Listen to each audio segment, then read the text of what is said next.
तो hello dear student.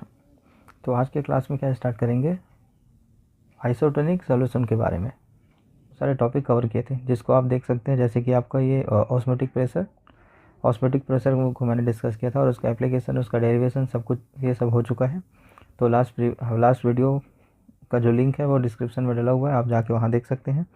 ठीक है, तो आज का टॉपिक क्या है हमारा, आइसोटोनिक सॉल्यूशन। आइसोटोनिक सॉल्यूशन क्या होता है इतना तो पता है आप लोगों को अब। ओके, तो आइसोटोनिक का मतलब क्या होता है, आइसोटोनिक। ओके, जैसे आइसोबार, आइसोटोन्स ये सब देखते आ रहे हैं ना, तो वैसे आइसोटोनिक है इसमें। तो क्या होता है, two solution having same osmotic pressure. अभी ऑस्मोटिक प्रेशर से रिलेटेड है, याद रखना। तो two solution having same osmotic pressure at the given temperature are called isotonic solution. Okay, ये चीज़ें यदि मान लो दोनों का ही जो ऑस्मोटिक प्रेशर होगा, ऑस्मोटिक प्रेशर क्या होता है लास्ट क्लास में मैंने डिस्कस किया था। आप जाके प्रीवियस वीडियो को फॉलो कर सकते हैं या आई बटन पे देख सकते हैं। Okay, if one solution is lower, मान लो आइसोटोनिक है, ऑस्मोटिक प्रेशर सेम है, यदि मान लो किसी का एक का ऑस्मोटिक प्रेशर कम या ज़्यादा हो गया तो उसके हिसाब से इसको फिर डिवाइड किया गया है। ठीक है, if one solution is lower osmotic pressure then it is called hypotonic solution. If one solution is lower osmotic pressure, क्या चीज़, lower osmotic pressure, it is hypotonic solution. यदि ऑस्मोटिक प्रेशर एक सॉल्यूशन का ऑस्मोटिक प्रेशर कम होगा तो उसको क्या बोलोगे, hypotonic solution with respect to more concentrated solution. ठीक है, और the more concentrated solution is said to be hypertonic solution, hypertonic with respect to the dilute solution. Okay, hypotonic किसको बोलोगे, हाँ, जिसका ऑस्मोटिक प्रेशर कम होगा, ये मतलब है। और जिसका ऑस्मोटिक प्रेशर ज़्यादा हुआ एक सॉल्यूशन का तो उसको बोलोगे हाइपरटोनिक सॉल्यूशन। होगा तो एक महीना एक साइड ज़्यादा हो, एक का कॉन्सेंट्रेशन ज़्यादा होगा, एक का कॉन्सेंट्रेशन कम होगा, इसमें यही चीज़ बोल रहा है। अब इसको एग्जाम्पल से देखो, यहाँ पे समझाया है। ठीक है, मान लो यदि कोई, सॉरी इसमें दिख नहीं रहा होगा आप लोगों को अच्छे से। ठीक है, तो a common example of hypotonic solution is 0.45% normal saline. जो सेलाइन चढ़ाते हैं ना आप लोग, हॉस्पिटल जाते हो तो एक वाइट कलर का बॉटल होता है, उसमें एक नॉर्मल सेलाइन बोलते हैं उसको। ठीक है, 0.45% solution when a patient develop diabetic ketoacidosis the intercellular space becomes dehydrated. Intercellular जैसे जैसे मान लो ये टिश्यू है मान लो, ओके, ये वाला, तो उसके बीच ये जो एक एक बना रहा हूँ ना, ये वाला, इसके बीच वाला ये होता है एक सेल। तो एक सेल के बीच में कुछ ना कुछ जो स्पेस होगा ना, उसका जो वाटर होता है ना, वहाँ का वाटर डिहाइड्रेट हो जाता है इस बीमारी में। ओके, इस बीमारी में तब कौन सा सोल्यूशन दिया जाता है आपको, सलाइन वाटर का सोल्यूशन दिया जाता है, जिसको बोलते हैं पानी की कमी। नॉर्मल भाषा में पानी की कमी होती है तभी तो आपको वो बॉटल चलाया जाता है ना, सेम चीज़। तो diabetic ketoacidosis a serious diabetic complication where the body produce excess blood acid ketones. ये एक डिसीज़ है, ठीक है, जिसमें इसको यूज़ किया जाता है। और ये तो हाइपोटोनिक की बात हो गई। अब हाइपोटोनिक कब करेंगे इसको, तो if we place the cell in a solution containing more than 0.9% volume, weight by volume, mass by volume, जो बताया था इसके बारे में मैंने पहले ही। NaCl मतलब इस जो वॉल्यूम एक लिक्विड में क्या घुला होगा आपका, सॉलिड NaCl घुला होगा, ये मतलब होता है मास बाई वॉल्यूम का। तो water will flow out of the cell. अब जो इंटरसेलुलर सेल का जो वाटर होगा ना, बाहर चला जाएगा। यदि आप उसको कॉन्सेंट्रेटेड सॉल्यूशन में या फिर 0.9% से यदि अधिक वाले में रख दिए तो so they would shrink such a solution called hypertonic solution. इसका एग्जांपल आप कैसे कर सकते हो पता है आप लोगों को। मान लो यदि हाइपरटोनिक सॉल्यूशन है आपके पास, जिसका कॉन्सेंट्रेशन ज़्यादा होगा, क्या बोलोगे उसको, हाइपरटोनिक सॉल्यूशन। यदि आप इसमें अंगूर डाल दोगे ना, तब क्या होगा, अंगूर के अंदर का जो वाटर होगा ना वो कम्प्लीटली बाहर हो जाएगा और वो जो श्रिंक हो जाएगा वो। ठीक है, ये चीज़ है। यदि मान लो इसी का उल्टा करोगे आप लोग, उल्टा का मतलब उल्टा करोगे, मान लो यहाँ पे कौन का लेस कॉन्सेंट्रेशन का सॉल्यूशन रखोगे, जिसको बोलते हैं हाइपोटोनिक सॉल्यूशन, और वहाँ पे क्या डालोगे, किशमिश को डाल दो। ठीक है, तो उसमें क्या हो जाएगा, देखना कम्प्लीटली आपका ना फुला हो जाएगा। अब अगले दिन जो अंगूर होगा ना वो फूल जाएगा सेम। ये होता है इसका एग्जाम्पल और इसका एप्लीकेशन में ऑस्मोसिस का मेन चीज़। अब इसमें एक प्रॉब्लम दिया है, इसको प्रॉब्लम को सॉल्व करते हैं। ठीक है, numerical. The 200 centimeter inverse of an aqueous solution of a protein contain 1.26 gram of protein. The osmotic pressure of such solution at 300 Kelvin is found to be 2.57 into 10 of power 3 bar.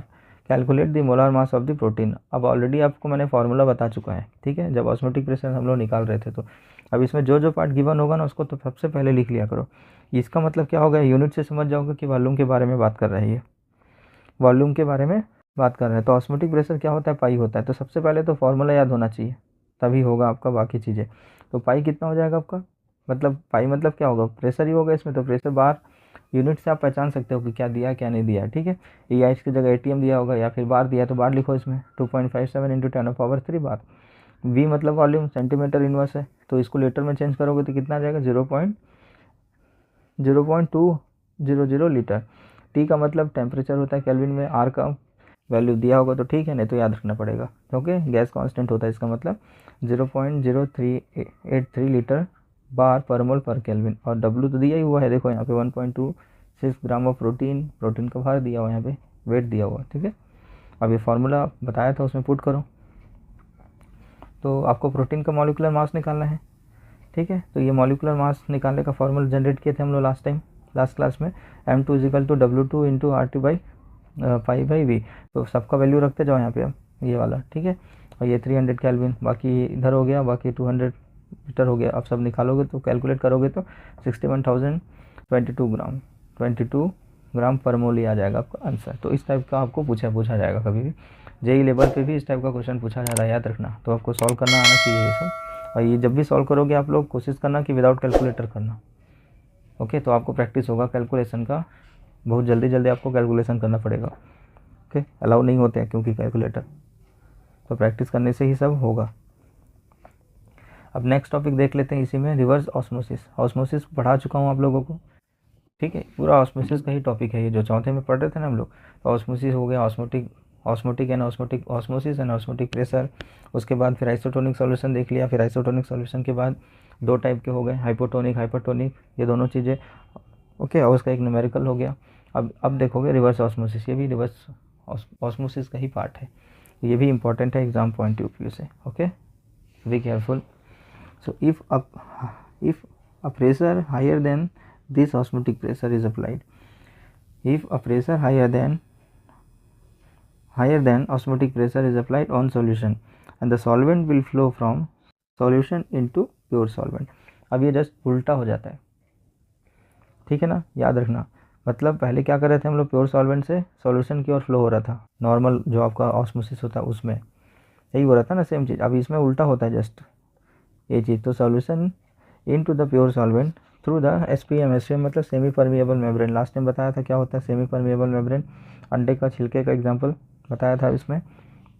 And the process is called reverse osmosis. It is used in desalination of sea water.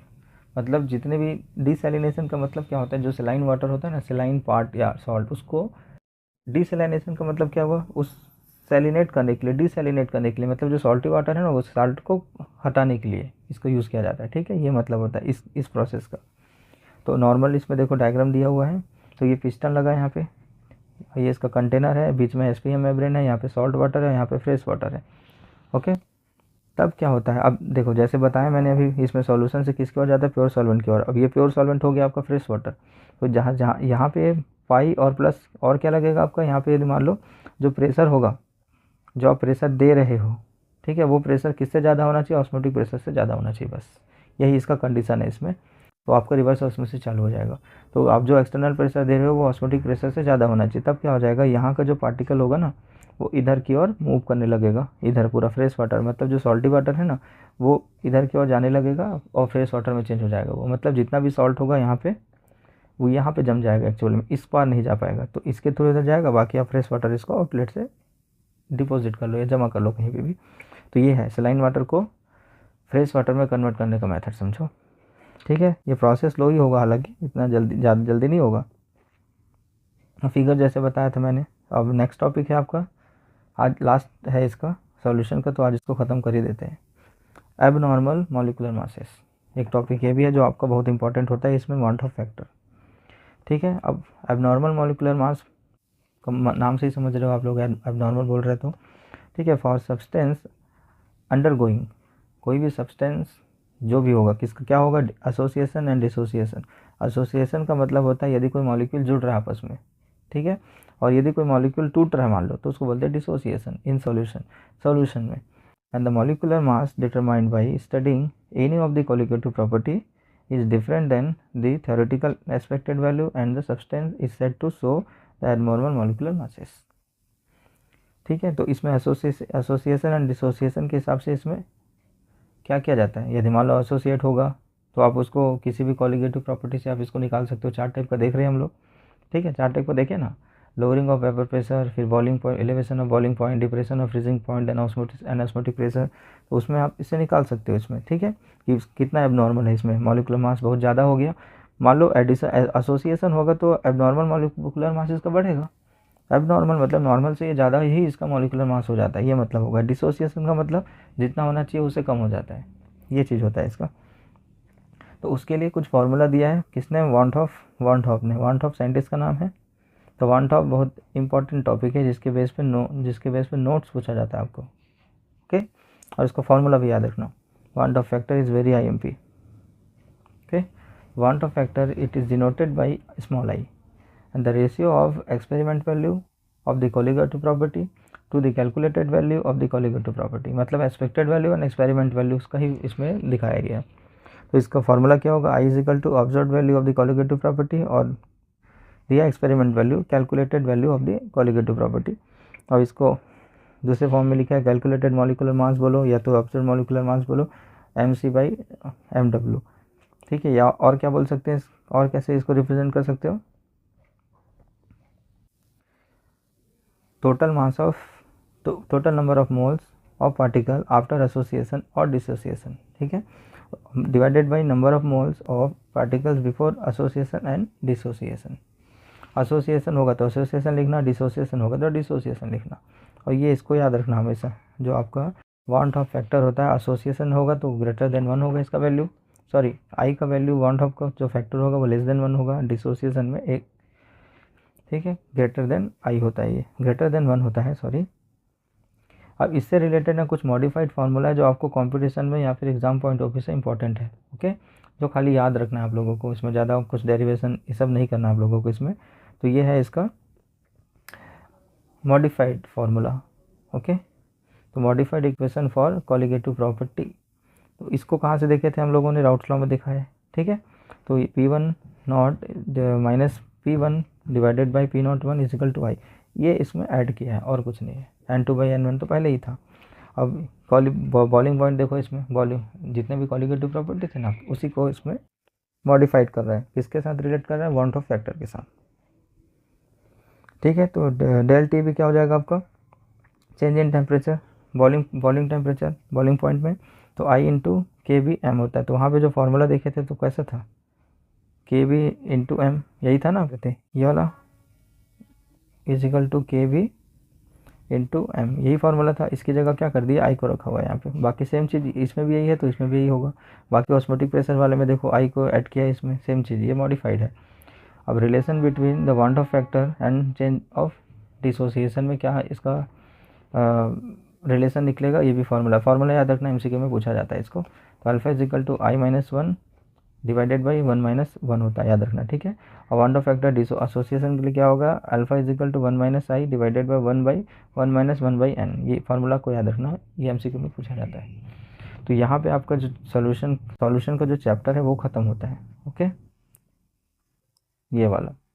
तो I hope आप लोग को समझ आया होगा, नहीं समझ आता तो बेझिझक आप लोग कमेंट करके पूछिएगा, ओके। पसंद आया तो लाइक करोगे ही, साथ में सब्सक्राइब भी कीजिए और बाकी अपने दोस्तों को भी भेजिए ताकि वो भी सीख सके अच्छे से, ओके। अब आते हैं नेक्स्ट क्लास में नेक्स्ट टॉपिक स्टार्ट करेंगे, ओके। इलेक्ट्रोकेमिस्ट्री हो सकता है या तो फिर ऑर्गेनिक का पार्ट हो सकता है, दोनों में से, क्योंकि ऑर्गेनिक का 50% वेटेज है तो मैं उसको पहले ऑर्गेनिक ही बनाऊँगा सोच रहा हूँ, ओके। उसके बाद फिर इलेक्ट्रोकेमिस्ट्री ये सब चीज़ें में आएंगे। तो आप प्लेलिस्ट में जाके आपको यदि ढूंढना होगा तो सीधा प्लेलिस्ट में जाके देखना आप लोग, ठीक है। प्लेलिस्ट 12th क्लास का प्लेलिस्ट बना दिया हूँ, आप उसमें जाओगे तो पूरा लाइन से आपको वीडियो मिलते रहेंगे 1 बाई 1, तो एक जगह में आपको पूरे चीज़ मिलेंगे तो आपको तकलीफ भी नहीं होगा, ठीक है। तो देखते रहिए, पढ़ते रहिए, तब तक के लिए थैंक्स, मिलते हैं नेक्स्ट क्लास में।